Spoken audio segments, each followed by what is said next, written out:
A Unidade Nacional de Capacitação do Conselho Nacional do Ministério Público realiza hoje mais um programa Em Pauta.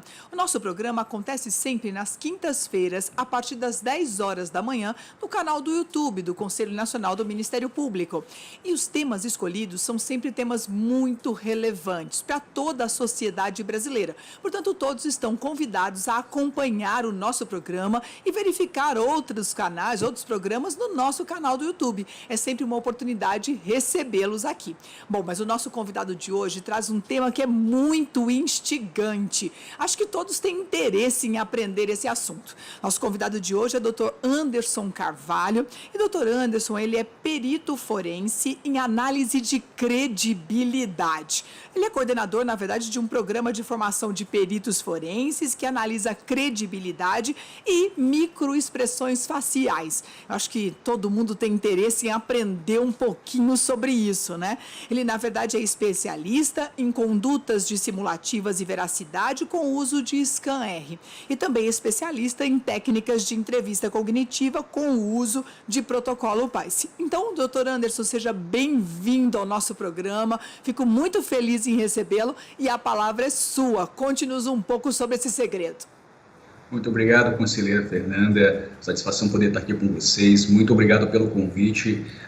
Enfim, uma honra poder compartilhar um pouquinho daquilo que a gente sabe, aquilo que de fato pode contribuir, pode auxiliar ainda mais os operadores do direito para que possam fazer um trabalho cada vez mais justo, mais íntegro. Uma satisfação, muito obrigado mesmo por estar aqui. Bom, doutor Anderson, mas antes do senhor começar, eu queria lhe perguntar assim, qual a probabilidade da gente acertar que uma pessoa está sob domínio, assim, dessas situações, ou o perito tem efetivamente condições de perceber isso?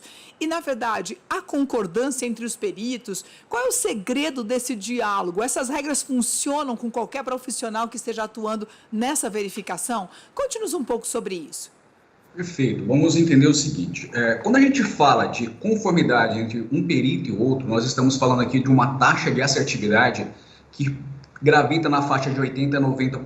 Isso eu estou falando de peritos que possuem a mesma certificação, a mesma formação, no caso, a minha do Paul Ekman Group.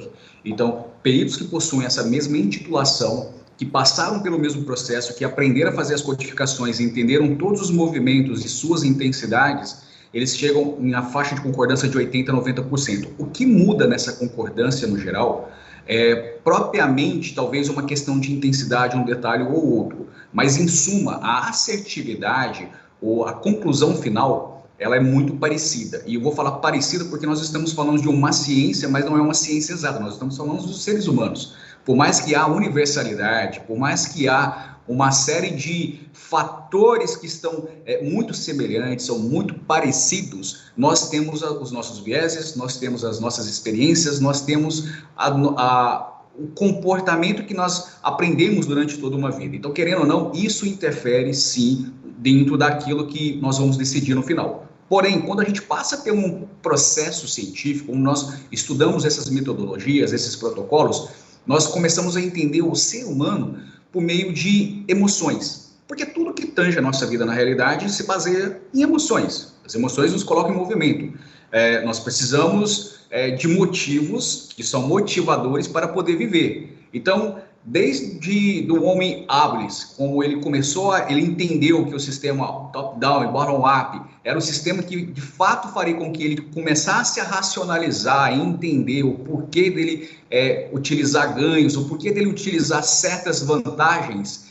Isso fez com que ele pudesse criar meios, soluções para que pudesse sobreviver. Então, assim, não adianta a gente ter emoções sendo que a gente não sabe lidar com elas. Então, quando nós falamos dessa parte das emoções, do comportamento, da analisar as expressões faciais, nós estamos falando justamente de analisar as emoções. Aquilo que uma pessoa sente é transferido para a face. E isso acontece no presente. Eu sempre falo que não acontece a prestação, porque uma emoção ela não acontece a prazo, ela acontece no momento. Você sente uma emoção, você recebe um estímulo, aquele estímulo é um motivo e aquele motivo transfere para a face esse movimento. Então, assim, olhando dessa forma, a taxa de assertividade, e aí eu vou falar assertividade, não falando nem de conformidade entre um e outro, mas a taxa de assertividade de um profissional, de alguém que de fato domina essas técnicas, essas ferramentas, pode chegar a mais de 90%.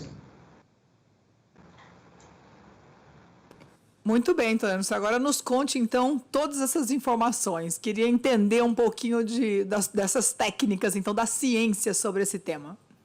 Perfeito. Eu vou compartilhar minha tela aqui para poder começar com o slide e apenas para dar uma explanar o que é e o que não é ciência no nosso modo de trabalho, correto? Correto. Então,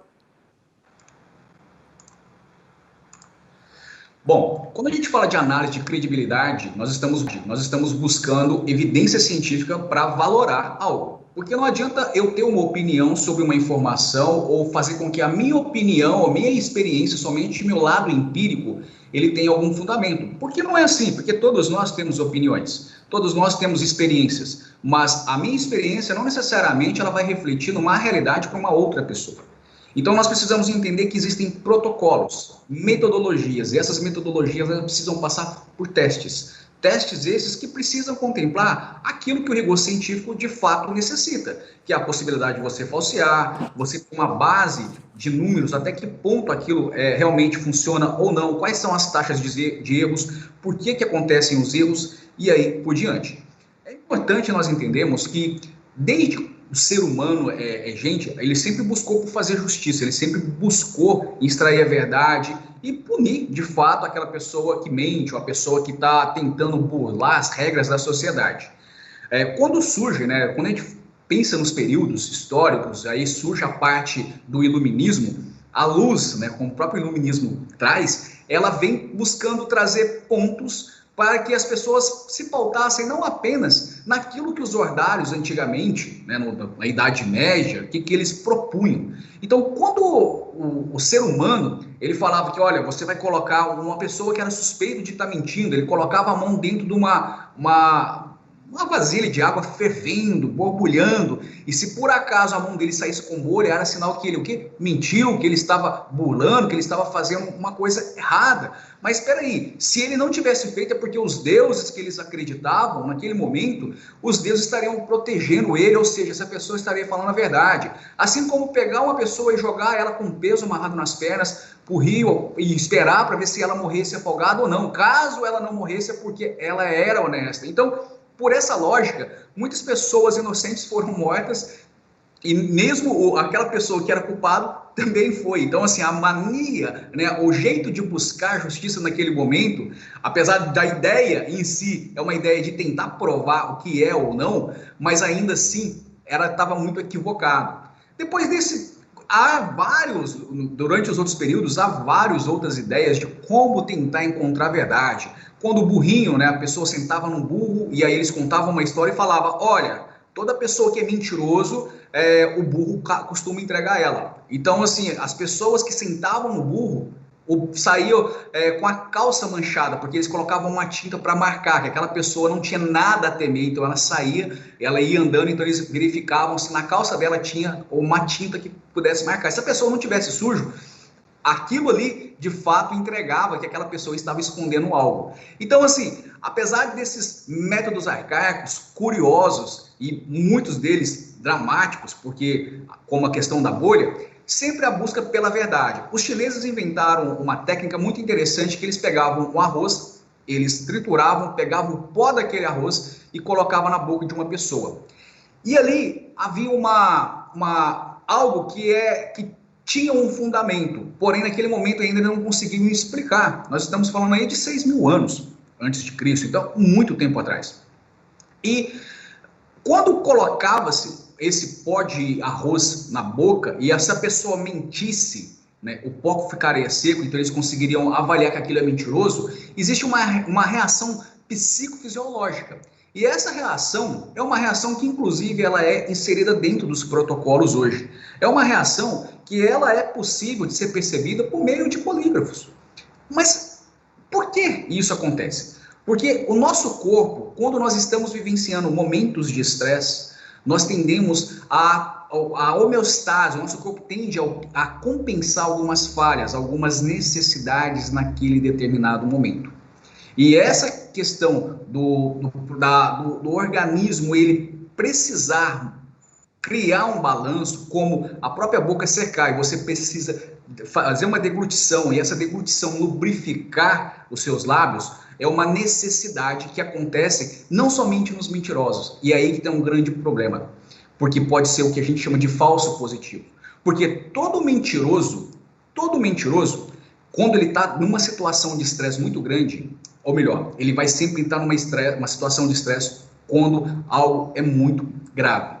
Porém, nem todo sinal de estresse quer dizer que aquela pessoa está mentindo. Por exemplo, coçar o nariz, coçar os olhos, passar a língua nos olhos, evitar o olhar, isso são sinais de estresse. Mas não é necessariamente um fato de que aquela pessoa está mentindo. É por esse motivo que se faz a necessidade de entender o que é um protocolo e como eu que utilizo esse protocolo.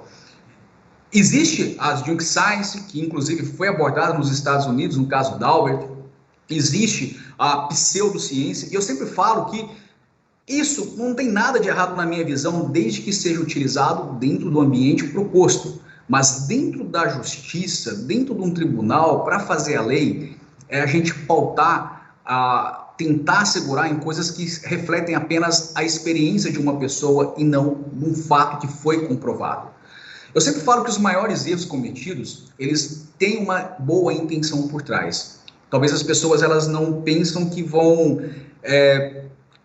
aquilo, para que lado que vai, a que ponto que vai chegar, mas há uma boa intenção, uma intenção de fazer justiça, de fazer prevalecer a lei, de fazer com que as pessoas sejam punidas da forma correta, enfim. Só que isso pode se levar ao quê? A grandes erros. Nós temos aí o caso da bruxa de Guaratuba, que eu gosto de falar dele abertamente. Ô, doutor Anderson, deixa eu só lhe interromper um pouquinho antes, bruxa. Eu queria só lhe fazer uma consideração, né? Antes que eu comece, na verdade, a tratar desse caso específico. Mas é interessante perceber que a evolução das ferramentas, na verdade, do método utilizado, ela vai modificando no decorrer da história, né? O senhor contou vários momentos diferentes. E é interessante perceber que naquele momento em que aquele método ele era utilizado, havia convicção de que aquela era a melhor ferramenta, de que aquele era o melhor instrumento possível, né? E aí nós vamos aperfeiçoando. Hoje nós temos também a convicção de que os métodos hoje utilizados são os melhores possíveis. Mas até que ponto esses métodos eles vão ser efetivamente utilizados dentro de um processo judicial como construção de prova lícita? Esse é um ponto que me preocupa, na verdade. Eu faço a perícia, essa perícia eu vou identificar esses elementos, mas qual é a base legal para ter a certeza de que a sua convicção enquanto perito, claro, está utilizando a melhor ferramenta que nós temos e que ela é adequada? Eu acho que isso preocupa um pouquinho, né? Porque há sempre a convicção de que eu estou com a melhor ferramenta possível neste momento. Mas a história mostra que há uma evolução, que nem sempre aquele instrumento ou aquele método era o melhor possível. Eu não sei se o senhor enxerga assim, se consigo me fazer clara. Consegui entender, concordo plenamente com o que você me disse e eu poderia até fazer uma complementação sobre isso, olhando pelo seguinte: o que define, na realidade, um protocolo e uma metodologia científica? A gente precisa entender que precisa ter critérios. E critérios precisam ser testados. Não é uma opinião, mas sim testes. Quando a gente fala de fazer uma comprovação científica, apesar da gente estar falando sobre o humano, nós precisamos lembrar que existe o teste empírico, nós precisamos de avaliar as publicações científicas que foram realizadas sobre aquilo. E quando eu falo publicação científica, eu não estou falando de um TCC, porque algumas pessoas às vezes pegam um TCC, um trabalho de conclusão de curso, e defendem ou pegam um artigo aleatório de um blog e tendem a fazer com que aquilo seja uma verdade. Precisa conhecer, como eu mencionei logo no início, né, o conhecimento sobre as taxas de erro, a acurácia, a precisão, os graus de certeza que aquilo pode trazer. A padronização, porque um método, um protocolo, ele tem padronização. Então, eu estou seguindo o padrão, eu estou seguindo um método, ou eu estou seguindo uma coisa aleatória, ou uma invenção, algo que eu coloquei na minha mente, estou tentando fazer isso valer. E outro fator é a aceitação pela comunidade científica. Agora, quando a gente fala dessa questão do ser humano como um todo, nós não conseguimos, de fato, comprovar com 100% de certeza que todas as pessoas vão sentir ódio, vão sentir raiva pelo mesmo motivo. Porque aquilo que talvez faz com que uma pessoa se sinta injustiçada, ou que uma pessoa fique ali consternada com uma situação degradante, que para aquela pessoa é o fim do mundo, para outra pode não ser, porque depende do quê? Da vivência, das experiências. Nós temos o que nós chamamos de filogênese e ontogênese. Um representa o desenvolvimento da nossa espécie, que aí entra as emoções, e o outro representa o desenvolvimento do indivíduo. E quando nós fazemos uma análise de credibilidade, a nossa busca não é uma busca por tentar entender o porquê que aquela pessoa fez, o porquê que ela faz, o porquê que ela está fazendo. Não, nós queremos avaliar até que ponto um discurso é credível ou não. Até que ponto eu posso confiar naquilo. Eu não vou chegar para uma pessoa dentro de uma análise e vou falar, você está mentindo, você está falando a verdade. Não. Esse discurso cabe mais uma análise minuciosa em determinados pontos. Os interrogadores hoje, depois no final eu vou passar um pequeno vídeo, eles fazem às vezes, estou falando, não vou generalizar, mas muitos interrogadores, muitos profissionais que quando vão fazer uma oitiva, eles fazem perguntas fazendo já uma sugestão de resposta e eles não se dão conta disso. E pensam que às vezes atacar, sugerir aquilo, a tentativa de extrair a confissão leva-se ao erro. E isso já é comprovado. Tá? Como eu estava citando agora há pouco, o caso das bruxas de Guaratuba, e é um caso que eu gosto de falar, independente se elas estavam ou não culpadas, porque eu não vou entrar nesse mérito, porque não é esse o meu objetivo, mas quando a gente analisa aquela fita, a gente começa a ouvir, a gente percebe que a fita é totalmente uma prova que não tem fundamento nenhum, ela não tem credibilidade.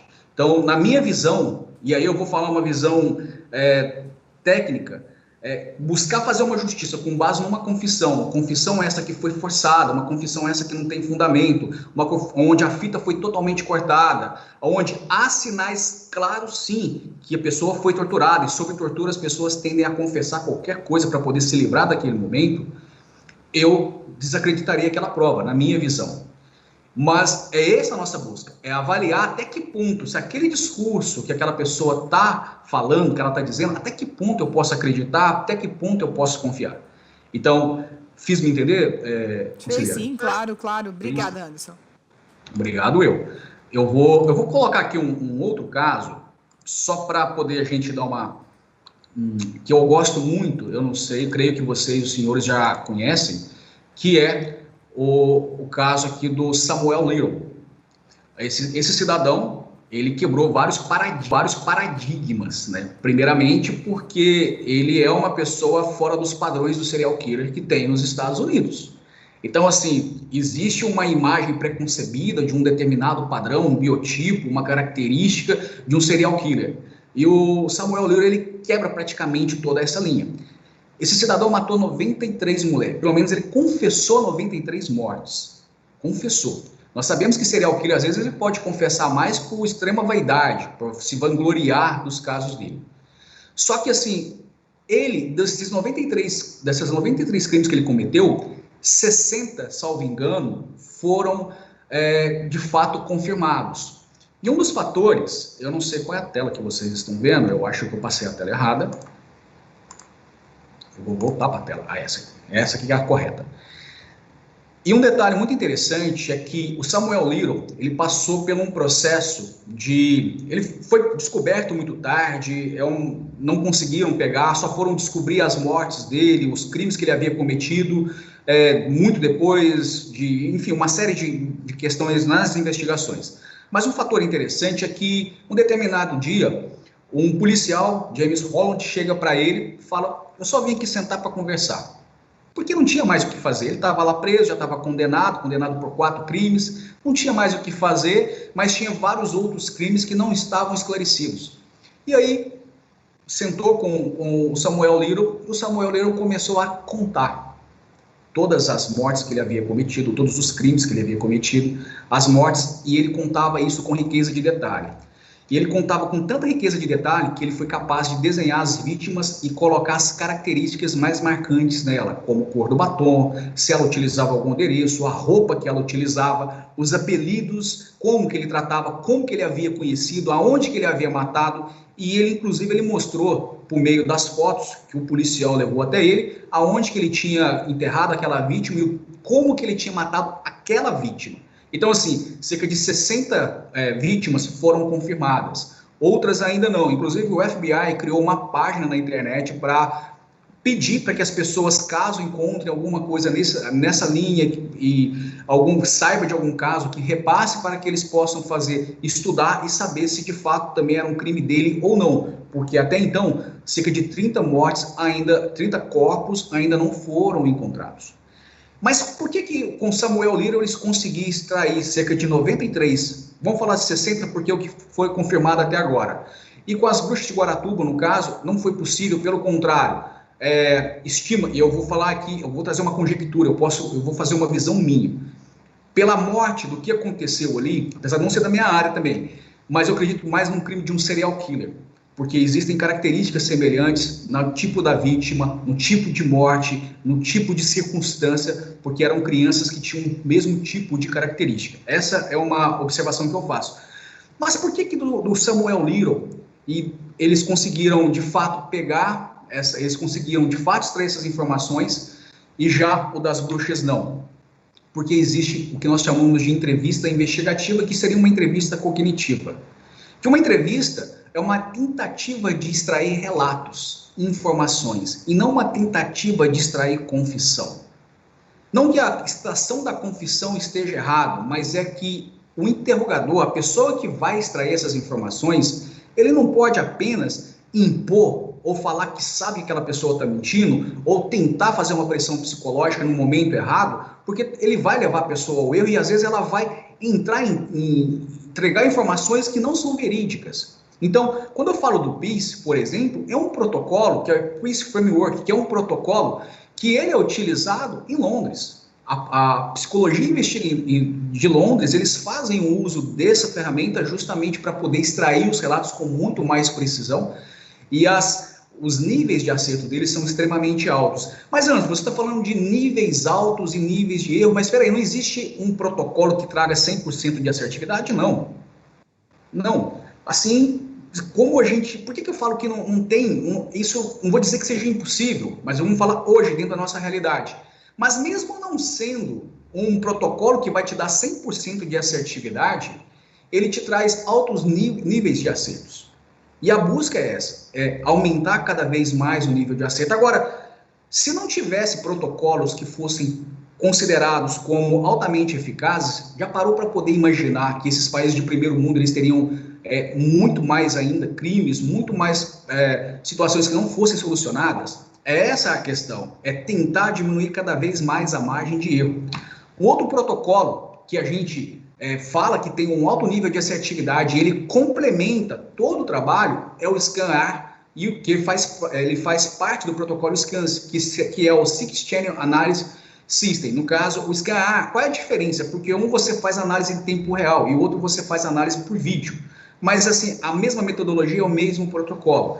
Um você faz durante uma entrevista, claro, requer mais treinamento, porque a pessoa tem que ter a capacidade de perceber aqueles sinais, ter a capacidade de pegar ali os pontos, entre outras coisas. Já no vídeo você tem a possibilidade de ir e voltar quantas vezes forem necessárias. E aí é onde eu falo, as oitivas sendo todas filmadas com qualidade, não estou falando de 4K, não é isso, mas uma qualidade de vídeo boa e um áudio audível, é possível fazer a análise e fazer inferências de pontos que são incongruentes ou pontos congruentes. Dentro do SCAN, nós analisamos 6 pontos. Nós podemos analisar a voz, nós podemos analisar a altura, a tonalidade, o timbre da voz, são características que são possíveis de serem analisadas. O estilo interacional de uma pessoa, a maneira como a pessoa interage com as outras pessoas, isso muda quando ela começa a vivenciar numa situação de estresse. O conteúdo que ela fala, o conteúdo verbal automaticamente é quebrado, então ela muda a linha de raciocínio e às vezes ela coloca elementos para poder se tornar verídico, ou às vezes começa a fazer as omissões. As expressões faciais, que são os pontos mais confiáveis de a gente detectar as emoções de uma pessoa. Isso é comprovado e, assim, todas as grandes instituições nos Estados Unidos fazem isso, todas não, a maior parte delas fazem. A própria linguagem corporal, que ela não revela uma emoção, mas ela revela como a pessoa está lidando com uma situação. Uma linguagem corporal, ela não revela. Um braço cruzado, ele não revela absolutamente nada. Ele complementa uma informação dentro de um determinado contexto. E entender essa questão da linguagem corporal é muito mais profundo e ela só faz sentido se você entender as expressões faciais, porque somente ela separada, ela se torna uma ferramenta que não vai te trazer quase nenhum tipo de informação.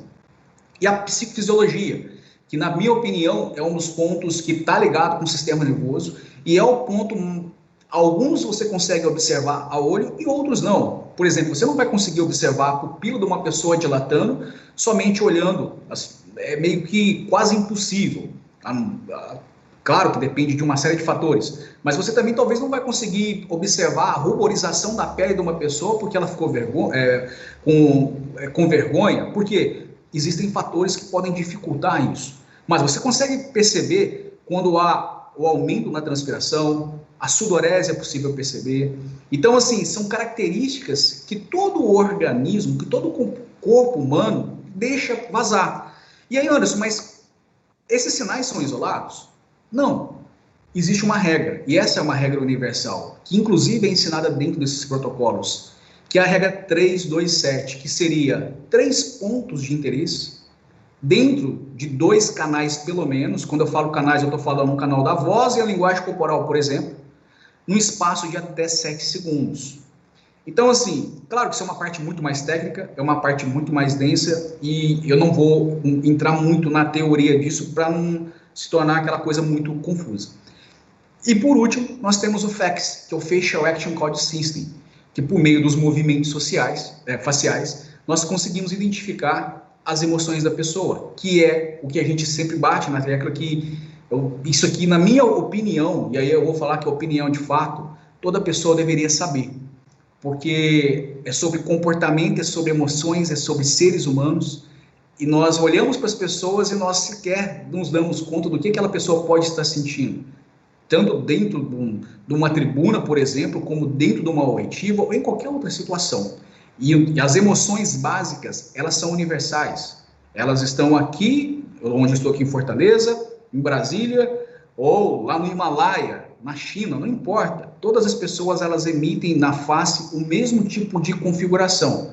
O que muda, talvez, é a característica daquele povo dentro daquela cultura e algumas regras pequenas. Mas as emoções serão sempre transmitidas pela face com as mesmas características, mesmo tendo procedimento estético que dificulte, mas não impossibilite de fazer essas avaliações.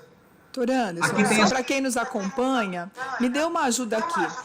Me dê algumas dicas de expressões faciais que a gente poderia aprender aqui. É claro, no momento de um bate-papo, não dá para aprender muita coisa, mas dê um exemplo para a gente entender essa expressão. Perfeito. As 7 expressões básicas, que eu falo que é básicas, mas é porque elas são a base. Mas eu gosto de chamar de primárias, que todos nós temos. E essas 7 expressões, elas têm uma ligação direta com as emoções. Nós estamos falando de medo, raiva, tristeza, alegria, nojo, surpresa e desprezo. Desprezo, essa última, é uma emoção social. A reação dela é uma reação que tem, nem todos os teóricos das emoções, eles têm uma conformidade sobre a questão da emoção. Mas estudos novos, inclusive se a gente pegar aí um livro chamado Hard Feelings, que é um livro em inglês, salvo engano, foi publicado pela Oxford, eles tratam a questão do desprezo juntamente com a parte psicológica e na parte filosófica. Então, assim, é uma emoção que tem, todas as emoções, elas têm o que nós chamamos de gatilhos. Esses gatilhos, eles vão vir, por exemplo, o que ativa o medo? Ameaças. As pessoas sentem medo por ameaça. Essa ameaça pode ser física, essa ameaça pode ser moral, mas algo que torne uma ameaça para aquela pessoa faz com que ela sinta medo. A configuração do medo na face é muito simples. É ação nos olhos, sobrancelhas e estiramento lateral das bocas. Então a pessoa faz aquela... Parece surpresa, mas é um medo. A surpresa tem o mesmo tipo de configuração, mas existe uma diferença muito forte. Olha, as duas. Primeiro que a surpresa é uma emoção transitória.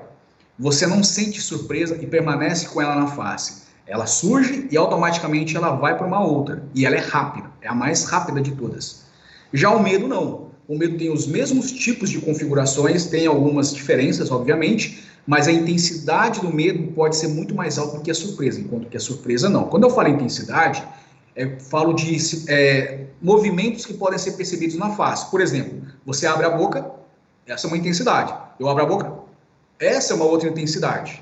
Tá? Só para a gente entender, todos os nossos músculos, eles fazem isso. Quando eu falo da raiva, o que ativa o gatilho da raiva? Por exemplo, dentro de um contexto jurídico, às vezes pode ser injustiça. A pessoa pode estar sendo acusada indevidamente, eu não cometi isso, mas isso não quer dizer que ela não saiba, ou que ela não tenha algum tipo de envolvimento. Mas talvez ela pode estar assumindo a culpa muito maior do que de fato é. Então, a raiva, o gatilho dela é um impedimento. Então, aquilo que impede a pessoa de ir adiante. Tá. A alegria, a gente sabe que é o altruísmo. Porém, quando a gente fala da alegria, existe um ponto muito interessante, que o mentiroso ele pode sentir alegria. Por quê? Ele é chamado de dumping delight, que é o deleite, né, o prazer do mentiroso. Por que ele sente prazer? Porque ele conseguiu levar as pessoas na conversa, ele conseguiu enganar as pessoas. Então é chamado de dumping delight. E essa expressão facial é uma expressão facial de alegria. Ele pode surgir tanto como uma alegria genuína, como ele pode surgir também como uma expressão de desprezo, que no caso o desprezo é a única expressão unilateral. Ou seja, aquele sorriso de lado, esse é um desprezo, não é um sinal de alegria. Já o sorriso bilateral, esse é um sinal de alegria. Quando a gente fala aí, por exemplo, do nojo, o nojo é que é repulsa. Eu creio que todos vocês já viram muito dentro do tribunal, às vezes principalmente em situações de abuso, briga, situações de marido e mulher, onde aquela situação se tornou um litígio, uma coisa muito grande, e aí vocês olham na face daquela pessoa e vê o que vocês falam, a pessoa está com ódio estampado, né? Vê a elevação dos lábios, vê aquela cara de nojo.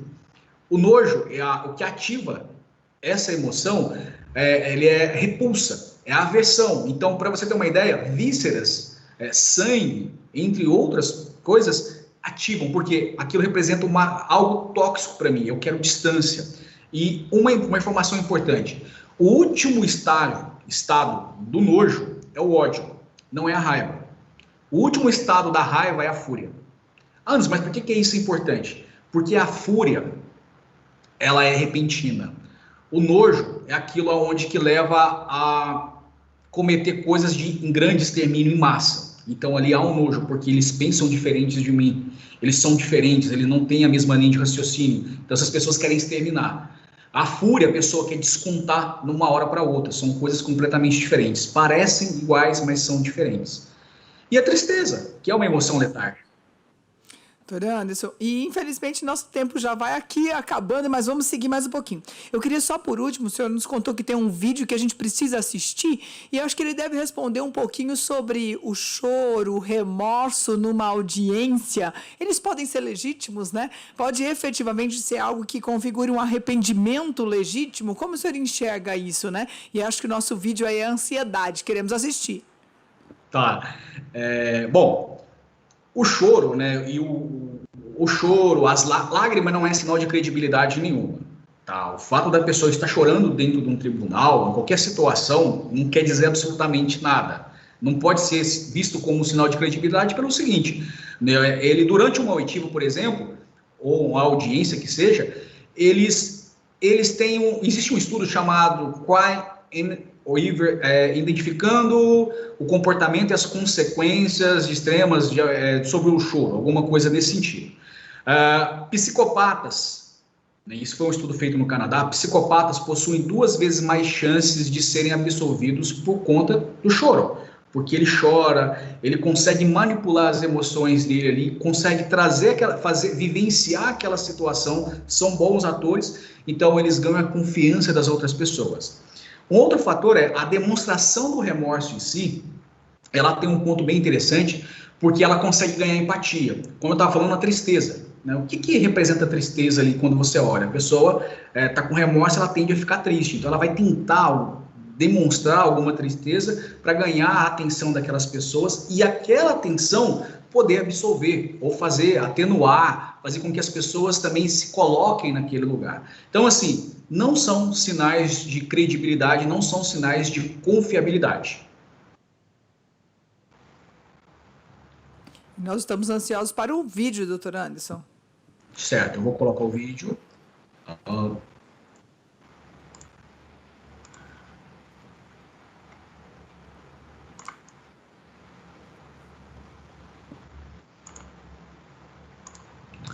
Bom, esse é um vídeo que eu retirei do YouTube, tá? É um vídeo que eu uso no curso para poder a gente analisar as emoções, o comportamento. Eu vou passar apenas um pequeno trecho e vou mostrar, enfim, aqui embaixo tem a referência do vídeo, se alguém quiser verificar. Mas a gente vai só avaliar alguns pontos de credibilidade aqui que essa pessoa demonstra. Tá? Taxista, que ele pagou para me levar. Certo. Você lembra o nome do taxista? É o Brigadeiro, ele já faleceu. Ok. Pode prosseguir. Aí, Aqui existe uma interferência do interrogador. Ele já fala, pode prosseguir. É o tipo de coisa que, se você pergunta, deixa a pessoa falar e você depois começa a delimitar. Mas aqui ele já começa a fazer essa interferência. aí quando eu cheguei lá, eu só falei assim, ele me pegou, ele estava com um laudo, aquele papelzinho de tipo de atestado médico do hospital. E tinha muita coisa escrita lá. Quando ela fala muita coisa escrita lá, ela fala de um laudo, primeiro ela não faz ela não relata o fato, né? Ela fala lá onde, né? Então, assim, são coisas que poderiam ter sido perguntadas e não foi feita essa pergunta. E quando fala chegou lá, ela já demonstra medo. Tá, medo por quê? Então, no momento que ela sente medo, caberia outras perguntas, né? Então, assim, são pontos bem interessantes. E por que eu posso falar que isso aqui é um medo? Porque existe uma ação na parte interna, na parte externa das sobrancelhas, um aumento maior da pálpebra superior do olho dela e um estiramento lateral dos lábios. Então a gente tem a unidade 1, 2, 5 e 20, que é um código universal. E estava com carinho do doutor Erivelto, que foi ele que tinha feito esse laudo médico. Certo. Ela demonstra um desprezo sobre o laudo. Desprezo, lembra que eu falei que é uma expressão unilateral? Então aqui nós temos uma desprezo que é categorizada pela unidade 14, ativação do músculo. Certo. Na época. Aí, e de dado para ele, né? Tinha no laudo, tinha escrito, eu não cheguei a ver esse laudo. Esse ponto aqui que é muito interessante. Entendi. Não cheguei a ver esse laudo. Eu entendi que ele tinha esse laudo médico e que esse laudo médico estava assinado pelo Erivelto e que ele queria te internar. Aí prossiga. Isso. Aí, O interrogador já falou para ela o que ele entendeu. Ele não perguntou para ela por que ela tinha esse laudo. Eu queria entender por que você tem esse laudo. Ele já sugeriu para ela uma resposta e ela, é isso, e ponto. Como eu sei que o nosso tempo está já estourado, tem um ponto aqui bem interessante que eu queria trazer, que é o último. Eu vou até pular o vídeo para frente para ficar mais fácil. E aí ele te amarrou no carro? foi, ele me amarrou e colocou dentro do carro. Eu lembro que, aí, quando ele me amarrou e colocou dentro do carro, ele não colocou em bagageiro nem nada, não, no banco de trás mesmo. Aí o brigadeiro estava muito nervoso, ele ficou muito nervoso quando ele viu ele me batendo e tudo, e ele ficou Ele te assim. bateu dentro da casa, depois te bateu lá na hora do táxi também? Sim. Qual local que ele te bateu, que deveria ser a pergunta mais certa? Ele já delimitou. Ela fez isso ou fez aquilo? Nos dois Ele ainda momentos. me deu um tapa ainda dentro do carro, assim, Ok. antes de sair. Aí ele foi e chamou o brigadeiro para ir no banco. No banco eu lembro que ele sacou bastante dinheiro e deu pro brigadeiro, acho que na faixa de uns 400 e pouco a 500 e poucos reais, não lembro a quantia. E você amarrado lá E dentro. eu amarrada lá atrás. Aí a gente foi no banco, ele atrás tirou esse dinheiro e deu pro brigadeiro. Até o distintivo também, que eu lembro, ele deu pro brigadeiro. Distintivo policial. Mas Isso. por que ele deu o distintivo? Para ele, não sei. Não sei. Ele deu pro brigadeiro o distintivo que ele tinha. Era mais ou menos no sentido de se alguém parasse ele. Isso! Justamente, ele falou. Você viu que era mais ou menos para conta de para falar isso, ou seja, ela não sabia, e quando vê ela, é isso mesmo. É o que a gente está falando, é avaliar a credibilidade. Esse é o ponto, porque A busca é para extrair as informações que sejam pertinentes, e às vezes nós favorecemos, achando que que estamos fazendo a justiça, o que é correto, nós estamos dando munição para que aquela pessoa possa se salvar. E, na verdade, a história acaba sendo outra, né? Efetivamente, a conclusão não era aquela que a gente acaba tendo no processo, ou no documento, ou na audiência, ou na conclusão de um interrogatório.